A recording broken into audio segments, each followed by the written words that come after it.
Wow, what happened in Old Trafford today? Magnificent ዝኾነ ዓወት ኣመዝጊቦም ናብ ዝቕፅል ሰሚ ፋይናል ሓሊፎም ኣለዉ። እንኳ ሓጎሰኩም። ካብ ኩሉ ግን ናይ ዝሰልጣኒ ሓጎስ ከምዚ ኢሉ ነጢሩ ክትሪኦ ከለኻ ብጣዕሚ ዋላ ደጋፊ ማንቸስተር ኣይትኹን ብጣዕሚ ይሕጉሰካ። ኩሉ ግዜ ሓዘን የለን፣ ኩሉ ግዜ ጓሂ የለን፣ ሓደ ግዜ ግን ሓጎስ ኣሎ። እቲ ሓጎስ ግን እቲ ሓደ ሻዕ ትረኽቦ ሓጎስ ብጣዕሚ ሰማይ ዘሰቀል እዩ። ከምዚ ናይ ሰልጣኒ ሰማይ ተሰቂልዎ ዘሎ እንኳ ሓጎሶ ነዚ ሰልጣኒ ነዚኣ ክለብ ንደገፍታ ብሓቂ ሎማዓንቲ ዘደንቕ ዓወት ኣብ ሜድኦም ኣብ ቅድሚ ደገፍቶም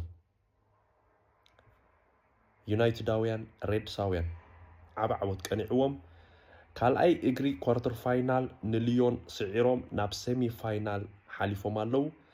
ባይዘወይ እንግሊዛውያን ክለባት 4 እንግሊዛውያን ክለባት ኣብዚ ዓበይቲ ዋንጫታት ዝወዳደር ዘሎ ኩለን ኣብ ሴሚ ፋይናል በፂሕና ኣለዋ። ኣርሰናል ሻምፒዮንስ ሊግ፣ ቶተንሃም ማንቸስተር ዩናይትድ ኣብ ኤሮፓ ሊግ ሴሚ ፋይናል ሓሊፈን ኣለዋ፣ ቸልሲ ኣብ ኤሮፓ ኮንፈረንስ ሊግ።